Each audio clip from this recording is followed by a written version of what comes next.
Dear learners, welcome to my channel English world. আজ তোমাদের সামনে ইংরেজি গ্রামারের একটি অত্যন্ত গুরুত্বপূর্ণ টপিক নিয়ে হাজির হয়েছি, যেটি একই সাথে তোমাদের একাডেমিক ক্যারিয়ার এবং বাস্তবিক ক্ষেত্রে গুরুত্বের দাবি রাখে। হ্যাঁ, আমি ভয়েসের কথা বলছি, যেটি তোমরা সেই একাডেমিক লেভেলের মাধ্যমিক স্তর থেকে শিখে এসেছ, অথচ কিছু সমস্যা যেন পিছু ছাড়ে না। কারণ হচ্ছে এই যে আমরা হয়তো ভয়েস শেখাটাকে কেবল অ্যাক্টিভ থেকে প্যাসিভ, প্যাসিভ থেকে অ্যাক্টিভ এই ট্রান্সফরমেশনের মধ্যে সীমিত করে রেখেছি। আমাদের ব্যক্তিগত জীবনে যেটার বিশাল একটি প্রয়োগ রয়েছে, সেটার দিকে হয়তো আমরা দৃষ্টিপাত কখনোই করিনি। যাই হোক, আজকে আমি সংক্ষিপ্তভাবে কয়েকটি বিষয় আলোচনা করব, যাতে তোমরা অনেক বেশি উপকৃত হতে পারো। ভয়েস শুরু করার পূর্বে আমরা কয়েকটি কোয়েশ্চেন সম্পর্কে একটু কথা বলে নেব, যেটা আমার এই ভিডিওর মধ্যে আজকে আমি আলোচনা করার চেষ্টা করব। What is voice, how many kinds of voice are there, voice কাকে বলে, ভয়েসের প্রকারভেদগুলি কী কী, what kind of change do we make, আমরা কোন ধরনের পরিবর্তন করি যখন একটি অ্যাক্টিভ ভয়েসকে প্যাসিভে রূপান্তর করি অথবা প্যাসিভকে অ্যাক্টিভে রূপান্তর করি, how can we make active and passive voice using tense, আমরা টেন্স ব্যবহার করে কিভাবে অ্যাক্টিভ অথবা প্যাসিভ ভয়েস করতে পারি, how can we make active and passive voice using modal auxiliary verbs, অথবা আমরা মডাল অক্সিলারি ভার্ব ইউজ করে কিভাবে অ্যাক্টিভ অথবা প্যাসিভ করতে পারি। আমরা এই প্রশ্নগুলি পর্যায়ক্রমে আলোচনা করার চেষ্টা করব। ভয়েস, ভয়েস কি শুরুতে আমাদের সেটা জানা দরকার। ভয়েস ভার্বের অবস্থা বর্ণনা করে, ভয়েস ভার্বের অবস্থা বর্ণনা করে। যেমন আমরা যখন দেখব যে সেন্টেন্সের সাবজেক্টের সাথে ভার্বের সম্পর্কটি কি, এই ভার্বের সাথে সাবজেক্টের যে সম্পর্ক, সেটাই হচ্ছে মূলত ভয়েস। অর্থাৎ সাবজেক্ট কি নিজে করে দিচ্ছে কাজটা, নাকি কাজটি করা হচ্ছে এবং ওই কাজের প্রভাবটি গিয়ে সাবজেক্টের উপর পড়ে, এই বিষয়টুকু যদি আমরা ক্লিয়ার করতে পারি, তাহলে ভয়েস ঠিকা হয়ে যাবে আমাদের। অর্থাৎ যে মেইন ভার্ব বাক্যে ব্যবহার করা হয়েছে, তাকে কেউ করে দিচ্ছে সেটি প্রাধান্য পাচ্ছে, নাকি কাজটি করা হচ্ছে সেটার ধারণা প্রাধান্য পাচ্ছে। দুইটা জিনিস, একটা হচ্ছে মেইন ভার্বের কাজটি করা হয়, এটি কি সামনে যে বসে আছে সে করে দিচ্ছে, নাকি কাজটি করা হয়েছে তার প্রভাব গিয়ে সামনে যে বসে আছে তার উপর পড়ছে। অন্যভাবে বলা যায়, ভয়েস বর্ণনা করে সাবজেক্ট সক্রিয় নাকি নিষ্ক্রিয়। অর্থাৎ সাবজেক্ট যদি সক্রিয় হয়, সাবজেক্ট যদি সরাসরি কাজটি করে দেয় সামনে বসে, সেটা হচ্ছে এক। আর যদি সাবজেক্ট সামনে বসা থাকা সত্ত্বেও সে কোনো কাজ না করে, সেটি হচ্ছে আরেকটি ব্যাপার। এটা আমরা আরো ক্লিয়ার ধারণা পেয়ে যাব কাইন্ডস অফ ভয়েসের মধ্যে। There are two kinds of voice. Active voice, যেখানে সাবজেক্ট উপস্থিত থেকে কাজ সম্পন্ন করে, যেমন I call him, the man eats the mango, they invite us. একটু লক্ষ্য করো, এখানে আমি তাকে ডাকি, লোকটি আমটি খায়, তারা আমাদেরকে নিমন্ত্রণ করে।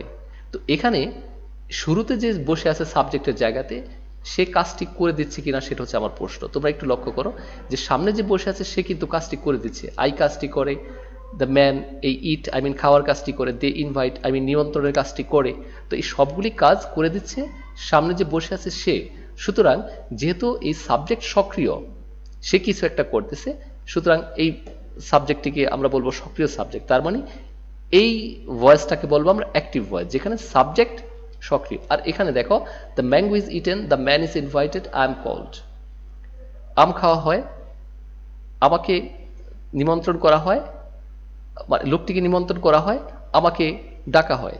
তো এখানে সাবজেক্টের জায়গায় যে রয়েছে সে কিন্তু কাজটি করে না। সুতরাং সাবজেক্ট যদি নিষ্ক্রিয় থাকে, তাহলে সেটাকে আমরা বলবো, আই মিন সেই সেন্টেন্সটিকে আমরা বলবো প্যাসিভ সেন্টেন্স। তো এবার আমাদের আলোচনার বিষয় হচ্ছে যে আমরা যখন অ্যাক্টিভ থেকে প্যাসিভ করব, তখন আমরা কোন কোন ব্যাপারে পরিবর্তনগুলি আনি, সেটা হচ্ছে খুব গুরুত্বপূর্ণ। কারণ এটা না হলে তোমাদের চেঞ্জ করাটা খুব বেশি কঠিন হয়ে যায়।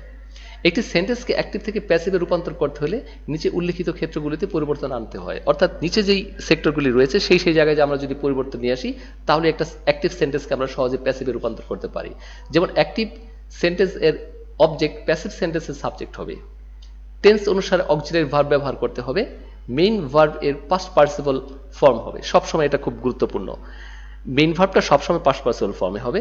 আর প্রিপোজিশন প্রয়োজন হলে বসাতে হবে। আমি এই কারণে বললাম যে এটা কিছু ক্ষেত্রে আই মিন প্রিপোজিশন ছাড়াও প্যাসিভ সেন্টেন্স হতে পারে। অ্যাক্টিভ সেন্টেন্সের সাবজেক্ট প্যাসিভ সেন্টেন্সের প্রিপোজিশন এর অবজেক্ট হিসেবে ব্যবহৃত হয়। আর অ্যাক্টিভ সেন্টেন্সে যেটা সাবজেক্ট, এটা প্যাসিভ সেন্টেন্সে অবজেক্টের আই মিন প্রিপোজিশনের অবজেক্ট হিসেবে ব্যবহৃত হয়।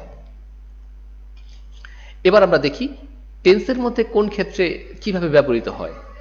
দেখো, প্রেজেন্ট ইনডিফিনিট টেন্সে অ্যাক্টিভ স্ট্রাকচার হচ্ছে subject plus V1, I mean present form. আর এটা প্যাসিভ হচ্ছে ওই অবজেক্ট আই মিন অ্যাক্টিভ সেন্টেন্সের অবজেক্টটা সাবজেক্ট হয়ে যাবে, তারপর অ্যামিজার, তারপর V3। I call the boy, the boy is called by me. স্ট্রাকচারটুকু যদি তুমি একটু লক্ষ্য করো তাহলে একটু ইজিলি ব্যাপারটা খেয়াল করতে পারবে। Present continuous, subject plus am is are, ভার্বের সাথে আইএনজি। আর প্যাসিভে হবে অবজেক্ট সাবজেক্ট হয়ে যাবে, am is are being plus V3। I am calling the man, আর এই ম্যান অবজেক্টটি সাবজেক্ট হয়ে যাচ্ছে, অ্যামিজার বসতেছে আর সাথে বিং বসতেছে, আর কল্ড হচ্ছে V3, সবসময় এটা থাকবে বাই মি। আর প্রেজেন্ট পারফেক্ট টেন্সে subject plus have has plus V3, I have called the children. আর এখানে হলো সাবজেক্ট আই মিন অবজেক্টটি সাবজেক্ট হয়ে গেল, হ্যাভেস সাথে been plus V3। The children have been called by me. একটু লক্ষ্য করি আমরা, কন্টিনিউয়াস এবং পারফেক্ট সব জায়গায় একরকম। এখানে অ্যামিজার ছিল, সাথে আসছে বিন বিং, এখানে হ্যাভেস ছিল, সাথে আসছে বিন। আমরা ঠিক পাস্ট কন্টিনিউয়াস তাই পাবো, ওয়াজারের সাথে আসছে শুধু বিং, আর পারফেক্টের সাথে হ্যাডের সাথে আসছে শুধু বিন। সুতরাং এটা নিয়ে আমাদের আর কোনো সমস্যা নেই।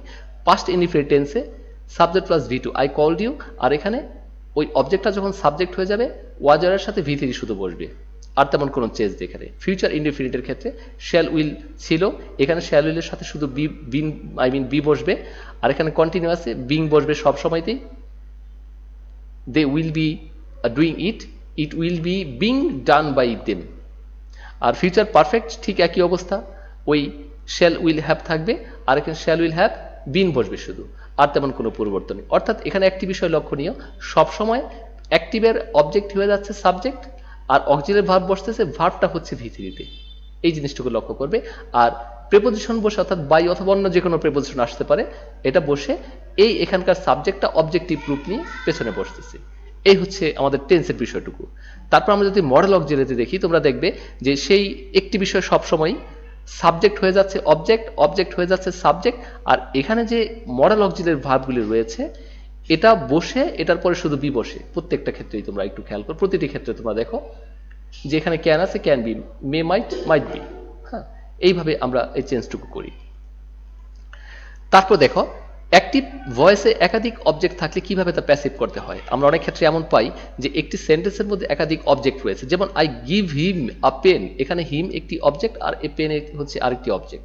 সুতরাং দুটি অবজেক্ট, আর দুটি অবজেক্ট থাকলে আমরা সাধারণত ব্যক্তিবাচক আই মিন ব্যক্তি যে, তাকে আমরা সাবজেক্ট করব। হিমটাকে হি করে দিলাম, কারণ হিমটা এখানে অবজেক্টিভ ফর্ম, এ কারণে হিম রয়েছে, আর একটা সাবজেক্ট হলে হি হয়। He is given a pen by me.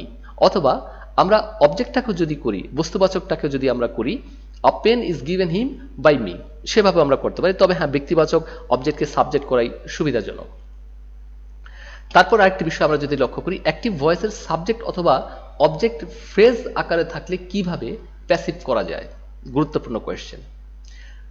উত্তর হিসেবে বলবো, যদি ফ্রেজ আকারে সাবজেক্ট অথবা অবজেক্ট থাকে তাহলে পুরো ফ্রেজটি স্থানান্তরিত হবে। অর্থাৎ এখানে যে সাবজেক্ট রয়েছে ওই একটি মানে একটি ওয়ার্ড দিয়ে করা সাবজেক্টের মতোই এটা, জাস্ট আমরা এই পুরো ফ্রেজটিকে চেঞ্জ করে দেব। শুধু এখানে অবজেক্ট হিসেবে আছে দিস হার্মফুল ইফেক্টস, আমরা এটাকে টোটাল এখানে নিয়ে আসবো। তাহলে আমরা অবজেক্টটাকে সাবজেক্ট করে দিলাম দিস হার্মফুল ইফেক্টস, তারপর আমরা টেন্স অনুসারে ভার্ব বসালাম, এটা প্রেজেন্ট ইনডিফিনিট টেন্সে রয়েছে সেজন্য প্লুরাল হওয়ার কারণে আর বসালাম, আর নোটাকে নোন করলাম, আর নোর সাথে প্যাসিভের মধ্যে সবসময়তে টু বসে, ব্যাপারটা যাতে মাথায় থাকে সবার। ঠিক আছে, এই হচ্ছে মূল বিষয়টুকু। যাই হোক, এই হচ্ছে আমাদের আলোচনার বিষয়টুকু।